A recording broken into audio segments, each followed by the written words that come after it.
Hi, it's time for another verb of the day. Today's verb is recommend. And I want to say a quick thank you to the viewer Ella for suggesting that I make a video about this particular verb. So let's begin now by looking at some of the definitions or ways that we use this verb. The verb recommend is most commonly used to mean to put forward someone or something as being suitable for a particular purpose. I just said a moment ago that one viewer suggested this verb. I could also say this viewer recommended this particular verb. A second way you'll hear the verb recommend used just mean to just give advice to someone as to what they should do in a particular situation. You should know that recommend is a regular verb. To make the progressive form of this verb, all you need to do is add ing to form recommending. The past tense and participle forms of this verb can be made by adding ed. Our base verb recommend ends in a voiced d sound. So our past tense ending is going to make an id sound, and we're going to add an extra syllable as we say this past tense and participle form. It should sound like this: recommended, recommended. Okay. Now, there are a couple of phrasal verbs that we will discuss today. The first that you might hear is recommend as. And the meaning of this is we are giving someone or something a recommendation, meaning they would be good in a particular role or it would be useful as a particular function. An example of this might be, would you recommend this restaurant as a good place for a first date?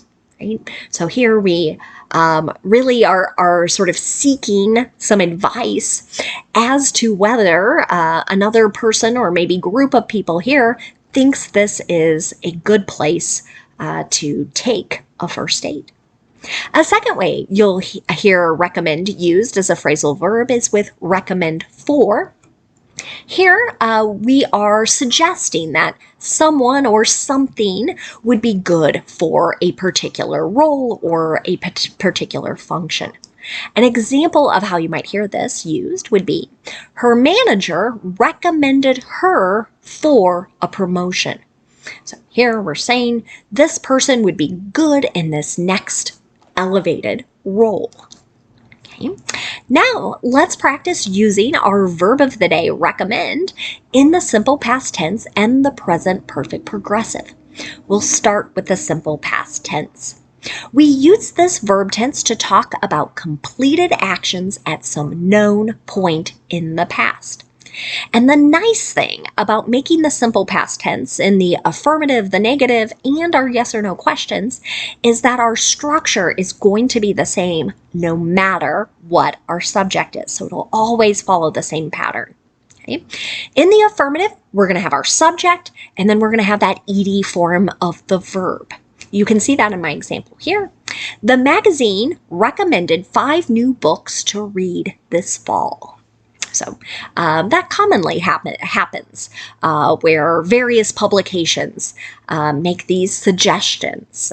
This would be something good to read. This would be an album that would be great to listen to, etc. Okay. Now, if you want to make a negative simple past tense sentence, our structure is going to be subject, then did not, and then the base verb. Okay, you might also hear the contraction didn't and then the base verb. An example here, the grand jury didn't recommend charges. Okay. This example sentence is very much connected to the U.S. legal system, where a group of people will listen to evidence and information and then sort of give advice to prosecuting attorneys as to whether criminal charges should be brought against a person or a group of people.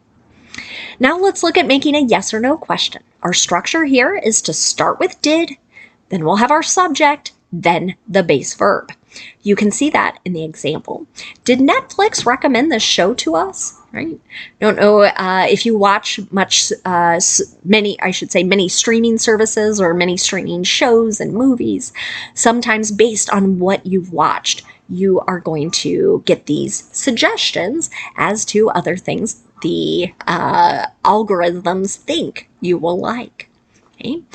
Now, before we move on, verb tenses, I always like to point out, notice in the negative and in my yes or no questions, I'm not adding the ed to the verb. Okay, so in the negative and in with yes or no questions, just use the base verb.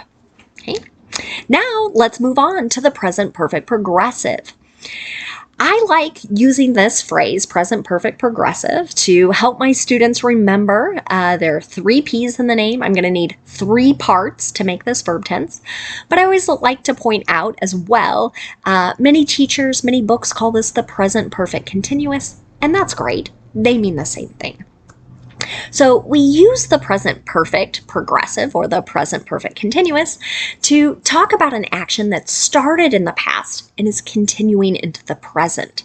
And we use this verb tense to really focus on how long a particular action has been continuing, has been going on.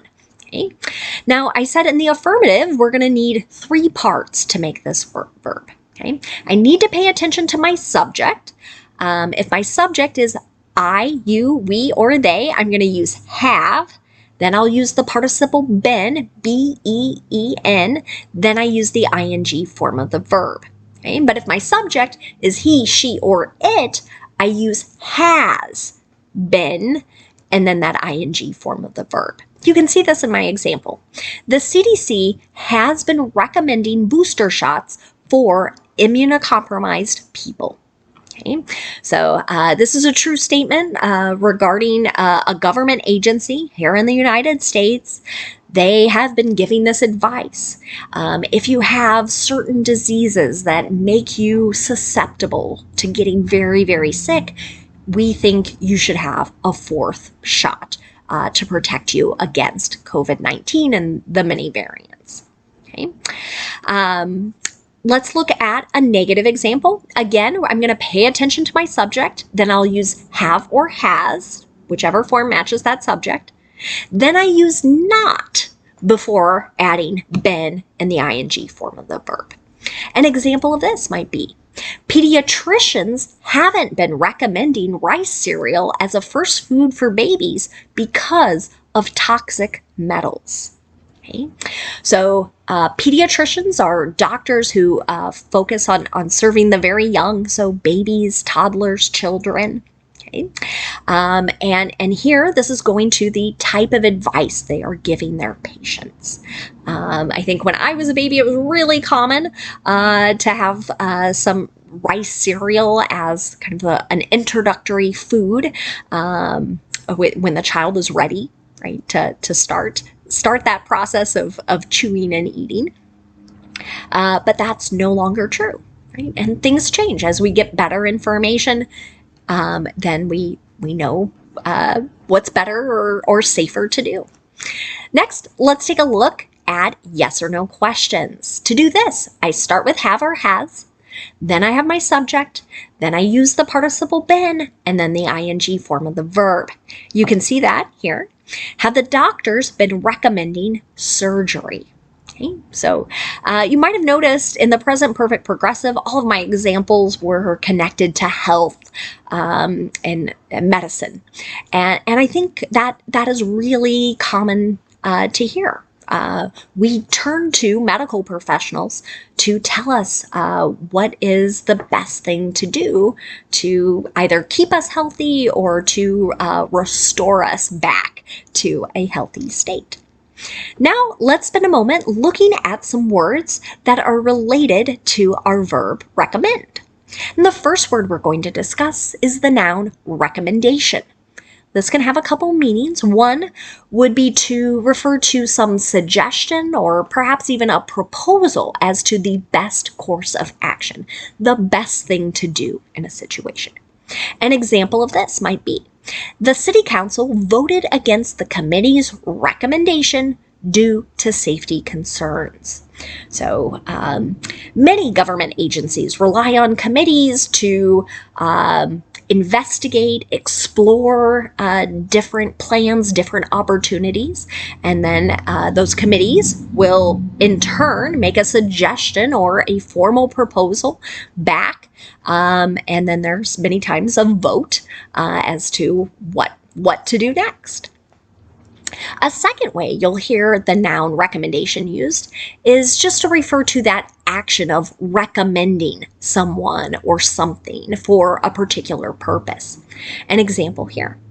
Is Professor Smith writing you a letter of recommendation for graduate school?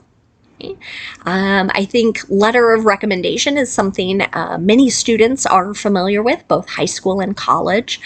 These can be useful as you are considering higher levels of education, or you're looking for work. Someone else saying, you're a talented person, you're a hard worker, you have these other skills or attributes that would make you successful in this next position can be really helpful. Connected to that is the noun recommender. So this is going to be a person who recommends someone or something. The reason I can kind of quickly determine what this word means is because of that suffix er. Many times that is telling us a person who does our particular action, our root verb, if you will. So an example here. Identifying recommenders is often stressful for applicants. So I know that is or has been in the past a source of concern for many of my students as they look to advanced education or certain jobs. Like, oh, who can I ask? And I'm generally very happy to do that for my students and people I have gotten to know over a period of time. Now, I've had someone ask me to be a recommender after having one class. Like, I don't know you very well. I hope I'm not the best person for this job. But if you've spent time getting to know someone, you've worked hard in their class, I encourage you not to be too worried or nervous to ask. The last word I'll leave you with today is the adjective recommendable. This means capable of being recommended. An example of this: it's always recommendable to find a flat spot to set up camp. Okay? So in this particular sentence, this is part of a larger passage where someone was talking about what you should do to prepare for your first camping trip. And so this person is saying this is always good advice. This is always something good to do. Find a flat spot. Okay.